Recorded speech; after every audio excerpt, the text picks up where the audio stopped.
Bismillahirrahmanirrahim. Assalamualaikum warahmatullahi wabarakatuh. Alhamdulillah anak-anak, bertemu lagi dengan Bu Ana. Kita akan kembali belajar dan menambah ilmu pengetahuan. Mari awali dengan doa. Bismillahirrahmanirrahim. Rabbi jidni ilman warzuqni fahman. Ya anak-anak, hari ini kita akan berbicara tentang keragaman suku bangsa dan agama. PPKN tema 7 kelas 4. Tujuan video pembelajaran kali ini adalah 1. Mengetahui keberagaman suku, bahasa, tarian, dan rumah adat di setiap daerah di Indonesia. Yang kedua, mengetahui keragaman agama yang ada di Indonesia. Dan yang ketiga, menjelaskan sikap toleransi. Anak-anak, tahukah anak-anak, negara kita, Republik Indonesia itu sangat luar biasa dan banyak keanekaragamannya. Nih, dari data yang ada, luas Indonesia itu kurang lebih 2/3 luas daratan Australia.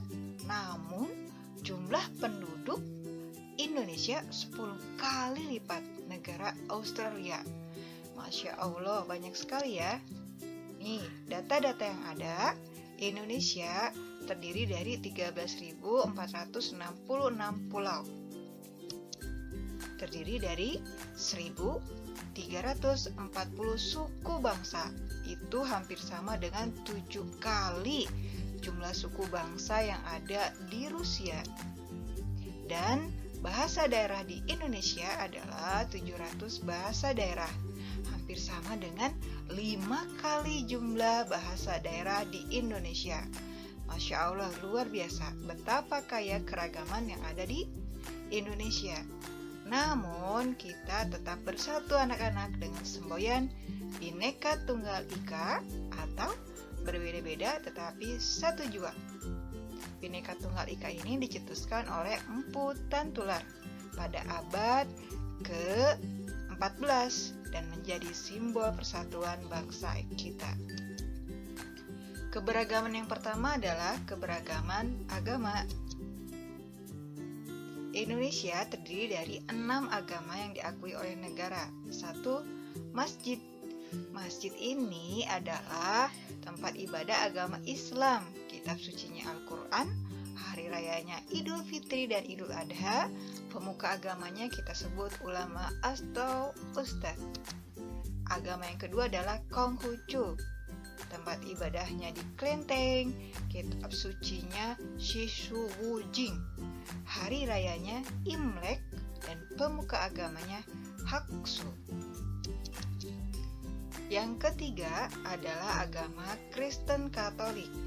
Tempat ibadahnya di gereja, kitab sucinya Injil, hari rayanya hari Natal dan hari Paskah, pemuka agamanya pastor. Yang keempat, agama Kristen Protestan. Tempat ibadahnya gereja, kitab sucinya Injil, hari rayanya hari Natal dan hari Paskah, pemuka agamanya Peta. Nah, yang kelima adalah agama Hindu. Perhatikan gambar, tempat ibadahnya Pura, kitab sucinya Weda, hari rayanya adalah hari raya Nyepi dan Galungan. Pemuka agamanya disebut Pedada. Dan yang terakhir agama Buddha. Tempat ibadahnya di vihara, kitab sucinya Tripitaka, hari rayanya Waisak dan pemuka agamanya biksu. Nah, anak-anak, selain keberagaman agama, di Indonesia juga terdapat keberagaman rumah adat, pakaian adat, dan tari daerah di Indonesia. Salah satu contohnya adalah pakaian adat Daru Buro dari daerah istimewa Aceh. Aceh juga memiliki tarian daerah yaitu tari saman. rumah adatnya krong bade, dan senjatanya rencong.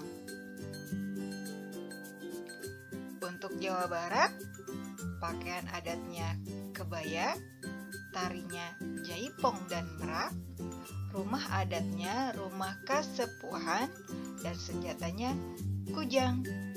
Itulah 2 contoh keragaman dalam hal pakaian, tarian, rumah adat, dan senjata.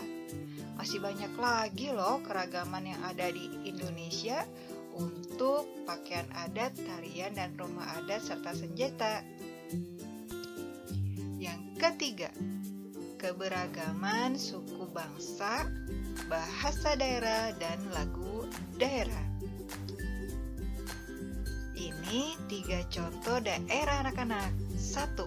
Aceh, suku bangsanya Gayo, bahasa daerahnya Aceh, dan lagu daerahnya Bungong Jempa, Bungong Jempa, mekar di Aceh. Nah, anak-anak. Yang kedua, DKI Jakarta, suku bangsanya Betawi, bahasa daerahnya Betawi, dan lagu daerahnya ondel-ondel. Yang ketiga adalah Jawa Barat, suku bangsanya Sunda, bahasa daerahnya Sunda, dan lagu daerahnya Manuk Dadali. Ada yang ingat lagunya? Mesat ngapung luhur jauh di awang-awang. Oke anak-anak, yang harus kita ingat adalah setiap tanggal 21 Februari dirayakan sebagai Hari Bahasa Ibu Internasional. Karena Indonesia beragam, maka bahasanya pun beragam. Apa kabar? Dalam bahasa Aceh dikatakan piul haba. Kalau Betawi, bagaimana kabarnya? Kalau Kalimantan, narai kabar. Dan di Bali, punapi gatra.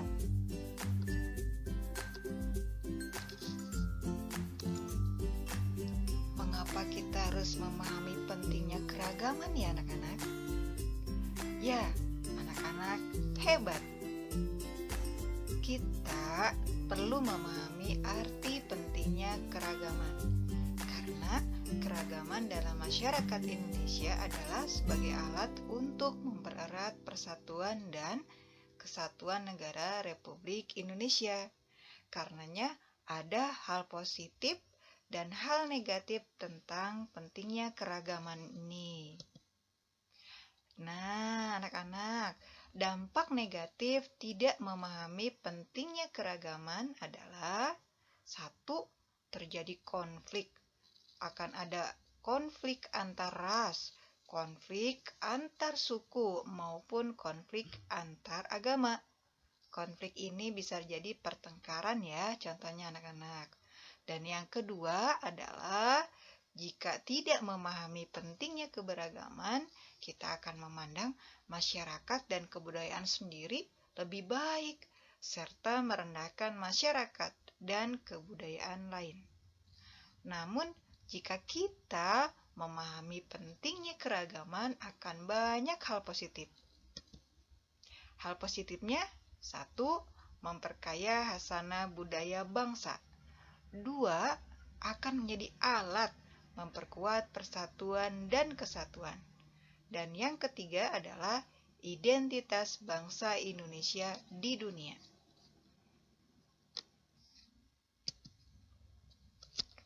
Nah, anak-anak, bagaimana sikap terbaik dalam menghadapi keragaman yang ada di negeri tercinta ini? Sikap terbaiknya adalah toleransi. Toleransi, ada yang tahu apakah toleransi? Ini dia. Toleransi berasal dari bahasa Latin yang asal katanya tolerare, yang artinya dengan sabar membiarkan sesuatu. Toleransi dapat diartikan sebagai perilaku terbuka yang menghargai segala perbedaan yang ada dengan sesama manusia.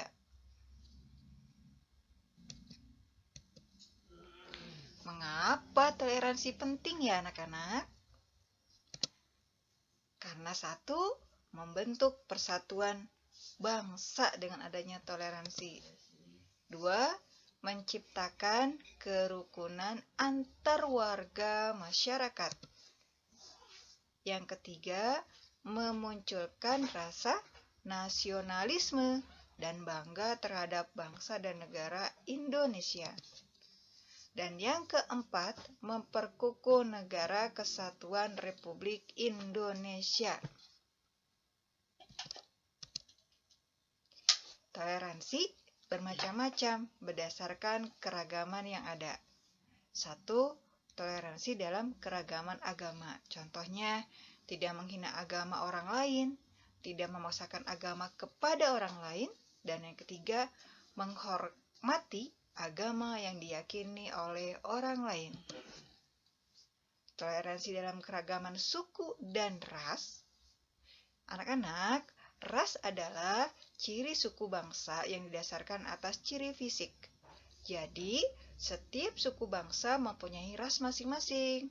Sikap toleransi dalam keragaman suku dan ras dapat kita tunjukkan dalam bentuk sikap dan perilaku baik kepada siapapun, tanpa membedakan suku dan ras manapun. Yang ketiga, toleransi dalam keragaman sosial budaya. A. Contohnya, bangga terhadap kebudayaan dalam negeri. Dan yang kedua, kita harus menyaring budaya asing yang masuk ke Indonesia. Dan yang keempat adalah toleransi dalam keragaman gender dan mengembangkan kesetaraan gender. Anak-anak, Allah telah menciptakan manusia dalam 2 jenis, yaitu laki-laki dan perempuan.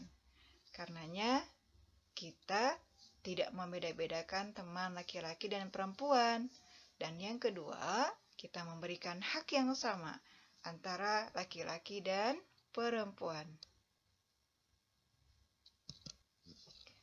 Apa ya contoh sikap toleransi dalam kehidupan kita sehari-hari? Ada 3 anak-anak. 1, di lingkungan keluarga. Contohnya membantu pekerjaan orang tua di rumah. Dan yang kedua, membantu adik saat kesulitan dalam belajar. Di lingkungan sekolah, contohnya menjaga ketenangan dalam kelas saat berlangsungnya proses belajar, serta menghargai perbedaan pendapat dengan teman. Dan yang terakhir, di lingkungan masyarakat. Contohnya, ramah dan memberi kesempatan kepada tetangga untuk menjalankan ibadah, serta mengikuti kegiatan sosial dalam kehidupan masyarakat.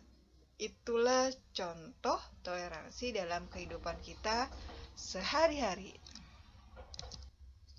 Nah, anak-anak, tugas terakhir adalah anak-anak membaca ikrar ini dengan lantang. Lalu kirimkan voice note ya. Oke, ikrarnya seperti ini. Saya, siswa SDIT Nur Ar-Rahman, kelas 4, bernama Ana, bertekad untuk selalu bersikap toleransi dalam menyikapi keberagaman di negeri Indonesia tercinta sebagai berikut. 1. Di rumah dengan cara selalu membantu orang tua. 2. Di sekolah dengan selalu menghargai perbedaan pendapat dengan teman. 3. Di masyarakat dengan ikut serta dalam kegiatan sosial, misalnya bekerja bakti. Dengan semboyan Bhinneka Tunggal Ika, berbeda-beda tetapi satu jua, saya akan menjaga persatuan dan kesatuan negara Republik Indonesia. Salam persatuan. Oke anak-anak, demikian pembelajaran hari ini tentang keragaman.